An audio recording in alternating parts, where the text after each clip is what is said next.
বিসমিল্লাহির রহমানির রহিম। সুপ্রিয় শিক্ষার্থীবৃন্দ, বিজ্ঞান গড়ে সবাইকে স্বাগত। আজকে আমরা আলোচনা করব নবম দশম শ্রেণীর পদার্থবিজ্ঞান বইয়ের চতুর্থ অধ্যায় কাজ ক্ষমতা শক্তি এর একটা গুরুত্বপূর্ণ অংশ কাজ শক্তি উপপাদ্য। কাজ শক্তি উপপাদ্য জিনিসটা আসলে কি আমরা একটু জেনে নিই, তারপর তার প্রমাণটা দেখার চেষ্টা করব। আমি বোর্ডে লিখে রাখছি যে কাজ শক্তি উপপাদ্যটা হচ্ছে কোনো বস্তুর উপর বল প্রয়োগের ফলে সম্পন্ন কাজ বস্তুর গতিশক্তির পরিবর্তনের সমান। অর্থাৎ তুমি কোনো একটা বস্তুর উপর বল প্রয়োগ করলা এবং বল প্রয়োগের ফলে ওই বস্তু যতটুকু কাজ সম্পন্ন হয়েছে সেই কাজটা হচ্ছে তার গতিশক্তির পরিবর্তনের সমান। তাহলে আমরা বলতে পারি কি যে কৃত কাজ সমান হচ্ছে গতিশক্তির পরিবর্তন। এই জিনিসটাই হচ্ছে আসলে কাজ শক্তি উপপাদ্য। আমরা এখন এই কৃত কাজ সমান গতিশক্তির পরিবর্তন অর্থাৎ কাজ শক্তি উপপাদ্যটার গাণিতিক রূপটা একটু প্রমাণ করার চেষ্টা করব। তার জন্য আমরা ধরে নেই এম বরের একটা বস্তু আছে, তার উপর এফ বল প্রয়োগ করা হলো। এম বরের একটা বস্তুর উপর এফ বল যখন আমরা প্রয়োগ করলাম, এম বরের একটা বস্তুর উপর এফ বল প্রয়োগ করাই এই বস্তুটার বেগ ইউ থেকে ভিতে রূপান্তরিত হইল। তাহলে ধরি এম বরের কোনো একটা বস্তুর উপর এফ বল প্রয়োগ করায় তার বেগ ইউ থেকে ভিতে রূপান্তরিত হয় এবং এ সময় তার বলের দিকে সরণ ঘটে এস এবং ত্বরণ সৃষ্টি হয় এ। তাহলে আমরা লিখি নিই এটা, যে মনে করি এম বরের কোনো বস্তুর উপর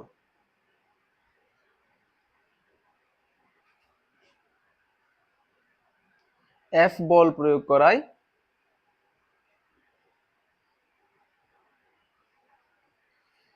তার বেগ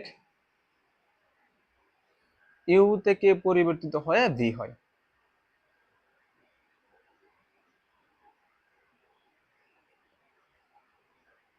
ভি হয় এ সময়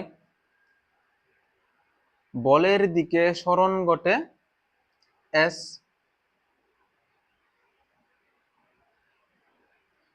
এবং তার ত্বরণ সৃষ্টি হয় এ।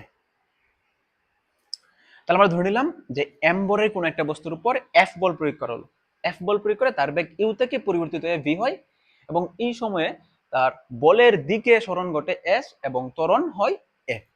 তাহলে আমরা যদি এখান থেকে একটু আগের ভিডিওগুলোতে যদি একটু ফিরে যাই, আমরা ওইখানে দেখছিলাম যে কাজটা ছিল দুই ধরনের। একটা ছিল ধনাত্মক কাজ আর একটা ছিল ঋণাত্মক কাজ। ধনাত্মক কাজ ছিল কি, যে বল প্রয়োগের ফলে বলের দিকে যদি সরণ ঘটে, তাহলে এখানে বল প্রয়োগের ফলে বলের দিকে সরণ ঘটছে অর্থাৎ ধনাত্মক কাজ সম্পন্ন হয়েছে। আর ধনাত্মক কাজের রাশিমালাটা আমরা পড়ছিলাম যে ডাব্লিউ ইকুয়াল টু এফ এস। তাহলে এখান থেকে আমরা কি বলতে পারি যে সুতরাং কৃত কাজ সমান হচ্ছে এফ এস। আর আমরা বল এফ সমান জানি হচ্ছে এম এ। তাহলে এই এফ এর বদলে লিখলাম আমরা এম এ, তার সাথে আছে এস, অর্থাৎ আমরা এখান থেকে পেলাম হচ্ছে W equal to m a s. এটাকে আমরা 1 নং সমীকরণ ধরে রাখি। যেহেতু কৃত কাজ সমান গতিশক্তির পরিবর্তন আমাদের আনতে হবে, তাহলে আমরা দেখি এই ক্ষেত্রে বস্তুটার আদি গতিশক্তি কি ছিল এবং শেষ গতিশক্তিটা কি। তাহলে বস্তুটির আদি গতিশক্তি,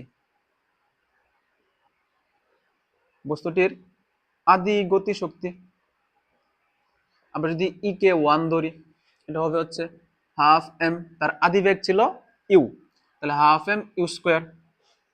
এবং শেষ গতিশক্তি আমরা যদি এটাকে ই কে 2 ধরি, তার শেষ বেগ ছিল হচ্ছে ভি, তাহলে গতিশক্তি হবে হাফ এম ভি স্কোয়ার। তাহলে আমরা আদি গতিশক্তি পেলাম, শেষ গতিশক্তি পেলাম। তাহলে গতিশক্তির পরিবর্তন কত হবে?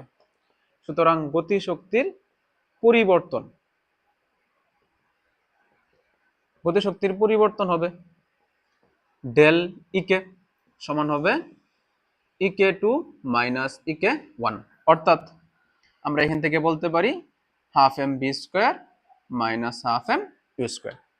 তাহলে আমরা এখান থেকে গতিশক্তির পরিবর্তন পেলাম, কৃত কাজও পেলাম। এখন আমাদের কাজ হচ্ছে কি, এই দুইটা সমীকরণ থেকে W equal to half M V square minus half M U square কোনোভাবে আনা। আচ্ছা, তাহলে আমরা যদি এখানে একটু দেখি যে আমাদের আদি বেগ আছে, শেষ বেগ আছে, সরণ আছে, ত্বরণ আছে। এখন এই চারটা রাশি রিলেটেড আমরা গতির সমীকরণ প্রয়োগ করব। ইউ ভি এ এস, এই চারটা রাশি রিলেটেড গতির সমীকরণ হচ্ছে v square equal to u square plus 2 a s. এই সমীকরণ আমরা একটু প্রয়োগ করার চেষ্টা করব। আমি সিনারিওটা মুছে নিলাম। তাহলে গতির সমীকরণ অনুযায়ী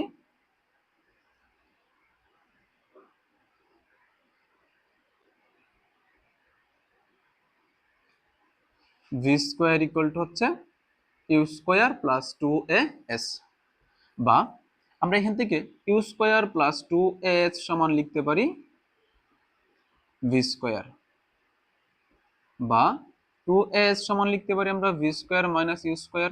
সুতরাং as সমান লিখতে পারি আমরা v square minus u square by 2। as সমান v square minus u square by 2 কেন লিখলাম? কারণ আমরা যখন গতিশক্তির পরিবর্তন দেখলাম ওই জায়গায় m আছে কিন্তু as নাই। তাহলে আমাদের যে w equal to m s সমীকরণটা আছে এই সমীকরণ থেকে কোনোভাবে as টাকে সরাইতে হবে। as সরাই এখানে আমরা যাতে গতিশক্তির রূপটা আনতে পারি, অর্থাৎ হাফ এম ভি স্কোয়ার এবং হাফ এম ইউ স্কোয়ার আনতে পারি, ওই চেষ্টা করতে হবে। তার জন্য আমরা as এর একটা মান বের করলাম ভি স্কোয়ার এবং ইউ স্কোয়ারের মাধ্যমে। কারণ as equal to v square minus u square এটা আমরা 1 নং সমীকরণে বসাই দিব। তাহলে 1 নং হতে আমরা কি পাইলাম? 1 নং হতে আমরা পাইলাম যে w ইকুয়াল টু হচ্ছে এম এ এস, তাহলে বা w ইকুয়াল টু m থাকবে, আর এই যে as এর পরিবর্তে আমরা কি পেলাম? V square minus u square by 2। তাহলে v square minus u square by 2। তাহলে এখানে কি হবে? m গুণ হবে, আর m যখন গুণ করব m ভি স্কোয়ারের সাথে গুণ হবে, ইউ স্কোয়ারের সাথে গুণ হবে। তাহলে m v square minus m u square by 2। আর 2 কে যদি আমি প্রত্যেকটা অংশের নিচে দিয়ে দিই তাহলে আমরা পাচ্ছি হচ্ছে half M V square minus half M U square, আর বাম পক্ষে ছিল আমাদের ডাব্লিউ। অর্থাৎ আমরা পেয়ে গেলাম হচ্ছে যে কৃত কাজ সমান হচ্ছে গতিশক্তির পরিবর্তন। এই half M V square minus half M U square কি ছিল? গতিশক্তির পরিবর্তন ছিল, আর ডাব্লিউ ছিল হচ্ছে কৃত কাজ। অর্থাৎ আমরা এখান থেকে পেলাম যে কৃত কাজ সমান গতিশক্তির পরিবর্তন। এটাই ছিল হচ্ছে আমাদের কাজ শক্তি উপপাদ্যের বিবৃতি বা প্রমাণ। তার গাণিতিক রূপটা দেখতে পেলাম আমরা যে ডাব্লিউ equal to half M V square minus half M U square. তাহলে আশা করি বুঝতে পারছো। আর এখান থেকে একটা এমসিকিউ আসে যে হাফ এম বি স্কোয়ারকে নিচের কোন রূপে লেখা যায়? তাহলে হাফ এম বি স্কোয়ারকে তুমি যদি নিচের কোন রূপে লিখতে চাও একটু খেয়াল করে দেখো, এখানে কি আছে? Minus half M square. তাহলে এটাকে যদি আমরা সরাইতে চাই এই পক্ষ থেকে, তাহলে উভয় পক্ষে হাফ এম স্কোয়ার যোগ করতে হবে। তাহলে আমরা কি পাবো? যে half M B square equal to পাবো হচ্ছে ডাব্লিউ প্লাস হাফ এম স্কোয়ার। খুবই ইম্পর্টেন্ট একটা এমসিকিউ এটা, যে হাফ এম বি স্কোয়ারকে নিচের কোন রূপে লেখা যায়? W plus half M U square. আর আমরা যে এখানে দেখলাম W equal to half M B square মানে হাফ এম স্কোয়ার, এটাই হচ্ছে মূলত যে কৃত কাজ সমান গতিশক্তির পরিবর্তন। কারণ ডাব্লিউ ছিল কৃত কাজ আর গতিশক্তির পরিবর্তন ছিল হাফ এম বি স্কোয়ার মানে হাফ এম স্কোয়ার। তাহলে আমরা পেলাম ডাব্লিউ equal to half M B square মানে হাফ এম স্কোয়ার, অর্থাৎ কৃত কাজ সমান গতিশক্তির পরিবর্তন। এটাই ছিল হচ্ছে কাজ শক্তি উপপাদ্যের প্রমাণ। আশা করি বুঝতে পারছো। এরকম আরো তথ্যবহুল বিভিন্ন ক্লাস পেতে ফলো করো বিজ্ঞানগড় এবং সাবস্ক্রাইব করে নাও আমার ইউটিউব চ্যানেল। ধন্যবাদ সবাইকে।